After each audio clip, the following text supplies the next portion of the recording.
નમસ્કાર મિત્રો આજે તમારી સમક્ષ કર્ક રાશિના જાતકો માટે ગુરુ ભગવાન બૃહસ્પતિ રાશિ પરિવર્તન કરી ચૂક્યા થશે, એટલે કે 14 મે પછી રાશિ પરિવર્તન કરશે. તો તમારા માટે શું જીવનની અંદર ફાયદો થશે, જીવનમાં શું આપણે સાવધાની રાખવી જોઈએ અને શું ઉપાય કરવા જોઈએ, સવિસ્તાર સાથે ચર્ચા કરવા જઈ રહ્યો છું. કર્ક રાશિના જાતકો માટે આ વિડીયો ખૂબ જ ખાસ છે, સંપૂર્ણ રીતે જરૂર સાંભળજો. મિત્રો, બૃહસ્પતિ એક રાશિમાં 1 વર્ષ સુધી ચાલે છે. વક્રીની સ્થિતિ અલગ છે. સાથે મિત્રો, કર્ક રાશિના જાતકો માટે અત્યાર સુધી હવેનો સમય જે આવી રહ્યો છે 14 મે પછી જે બૃહસ્પતિ છે એ 12મા સ્થાનમાં આવશે.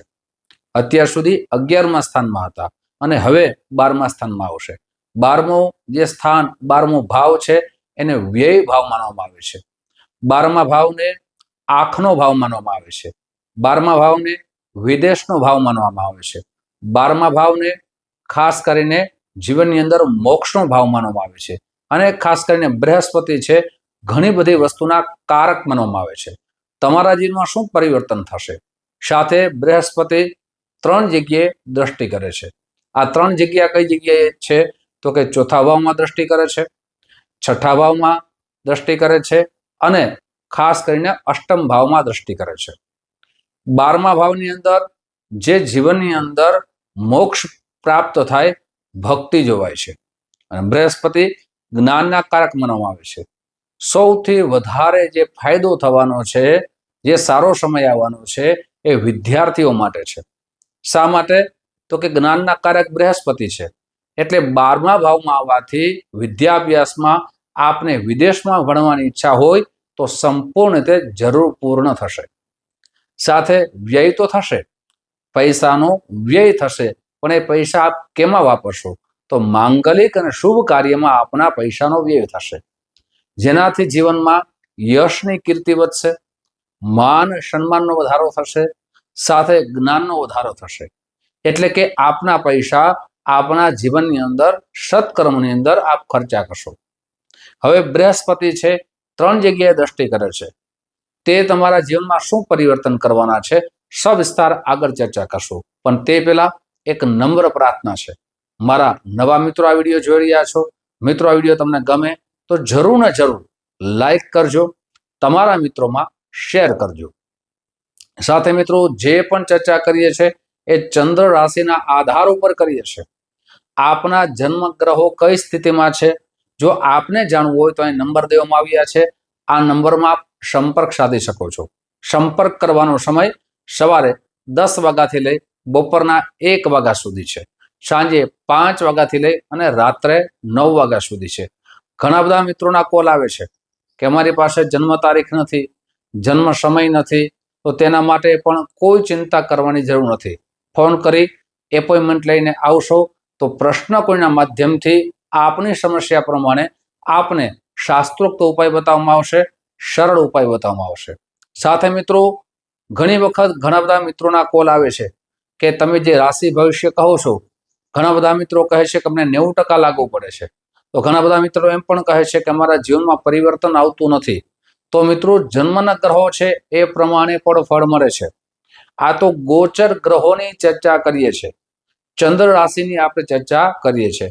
આપના જન્મ ગ્રહોનું વિશેષ આપ સારા જ્યોતિષ આચાર્ય પાસે જન્મ કુંડલી બતાવવી જોઈએ. એમાં અશુભ યોગ પણ થતા હોય અને શુભ યોગ પણ નિર્માણ થતા હોય.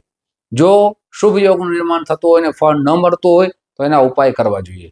સાથે અશુભ યોગ જે જીવન માટે નુકસાનકારક બનતા હોય, તેના પરિણામ માટે ખરાબ પરિણામ ન મળે તેના માટે પણ ઉપાય કરવા જોઈએ. મિત્રો, ઘણા બધા વ્યક્તિઓના કોલ આવે છે, એમ પણ કહે છે કે અમે ઘણા બધા જ્યોતિષ આચાર્યોને અમારી જન્મ કુંડલી બતાવી છે પણ કાંઈ ફેર પડ્યો નથી. તો મિત્રો, એક ખાસ વાત સાંભળજો. જ્યોતિષ આચાર્યને જન્મ કુંડલી બતાવવાથી ફેર પડતો નથી. એમના જે પણ શાસ્ત્રોક્ત ઉપાય હોય ને એ કરવાથી, શ્રદ્ધા અને ભાવથી કરવાથી જીવનમાં પરિવર્તન આવે છે. ડોક્ટરની પાસે બેસવાથી કોઈ જે દર્દી હોય સાજા ન થાય, પણ ડોક્ટર જે દવા દે રિપોર્ટ પ્રમાણે એનાથી દર્દી સાજા થાય છે. જ્યોતિષ આચાર્યને કુંડલી બતાવવાથી કંઈ પરિવર્તન ન આવે મિત્રો, યાદ રાખજો. પણ એના ઉપાયો શાસ્ત્રોક્ત કરવાથી આપણા જીવનમાં પરિવર્તન આવી શકે છે. સાથે મિત્રો આપણા કર્મો પ્રમાણે પણ ફળ મળે છે, એટલે કર્મો પણ સુધારવા જોઈએ, સત્કર્મ કરવા જોઈએ, તો જીવનમાં પરિવર્તન આવે. હવે સ્વભાવ સુધારીએ નહીં, કર્મો સુધારીએ નહીં, સત્કર્મ કરીએ નહીં, તો પણ જીવનમાં ક્યાંથી પરિવર્તન આવે? એટલે આ વિચાર ખાસ કરીને આપના જીવનમાં ઉતારજો.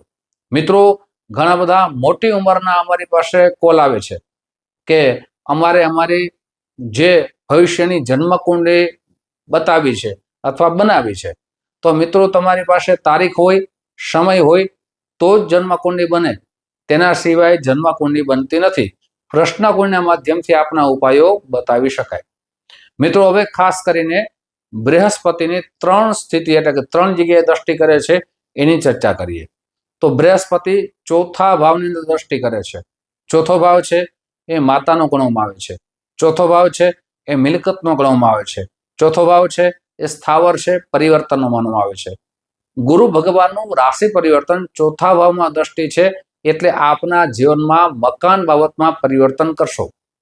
એટલે કે મકાનની અંદર કંઈક મોટું કામ કરાવશો, અથવા એમ પણ કહી શકાય કે આપના પૂર્વજોની, આપના જે પણ પિતૃ હોય અથવા આપના વડીલો હોય, એમના આપના પ્રત્યે ખૂબ દયાભાવ વધશે અને એની કોઈ મિલકત હશે તો એ મળવાના પણ યોગ નિર્માણ થઈ રહ્યા છે.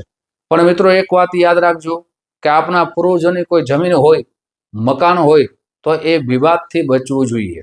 વિવાદથી આપ જેટલા બચશો આપ નુકસાનથી બચશો. એટલે વિવાદ ન કરવો જોઈએ, સમાધાનના રસ્તા ગોતવા જોઈએ. મિત્રો હવે ખાસ કરીને છઠ્ઠા ભાવમાં બૃહસ્પતિની દ્રષ્ટિ પડે છે. છઠ્ઠો ભાવ છે એ શત્રુનો છે. છઠ્ઠો ભાવ છે એ રોગનો છે. છઠ્ઠો ભાવ છે એ નોકરીનો છે. છઠ્ઠો ભાવ છે એ ખાસ કરીને શત્રુઓ સાથે મોસાળનો પણ માનવામાં આવે છે.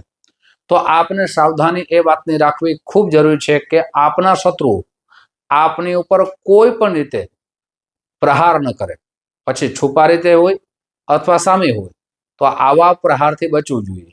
સાથે અભિમાનનો ત્યાગ કરવો જોઈએ. વાણી ઉપર કંટ્રોલ રાખવો જોઈએ, જેનાથી આપના જીવનની અંદર નુકસાનથી બચી શકો. સાથે જે વ્યક્તિ નોકરી કરે છે એમના જીવનમાં પણ પરિવર્તન આવશે. જ્યાં નોકરી કરો છો ત્યાંથી બીજી જગ્યાએ જવાના યોગ નિર્માણ થઈ રહ્યા છે. સાથે નોકરીની અંદર પ્રમોશન થવાના પણ યોગ નિર્માણ થઈ રહ્યા છે. સાથે હવે વાત કરીએ અષ્ટમ ભાવમાં બૃહસ્પતિની દ્રષ્ટિ પડે છે. તો અષ્ટમ ભાવ છે એ રહસ્યનો ભાવ માનવામાં આવે છે. આપના જીવનની અંદર ખાસ કરીને વાહન ચલાવતી વખતે આપને સાવધાની રાખવી જોઈએ. હવે બૃહસ્પતિનું રાશિ પરિવર્તન વિશે તો ચર્ચા આપણે કરી, પણ ઉપાય શું કરવા જોઈએ જેનાથી આપ નુકસાનથી બચી શકો, જીવનમાં ઉત્તમ ફળ મળી શકે?